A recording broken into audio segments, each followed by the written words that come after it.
Hello guys, in today's video we're going to talk about how to fix a Rednote download error problem. So the answer is easy, just go to the settings and then scroll down to the apps section and then go to the search and search Rednotes.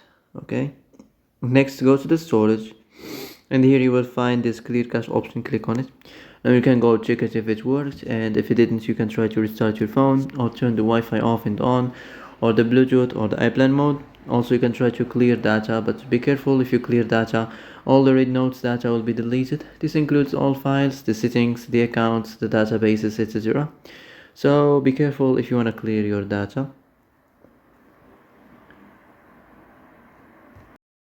So that's it for today's video. I hope this is the answer you've been looking for. If you like this video, don't forget to like and subscribe, and see you in the next video.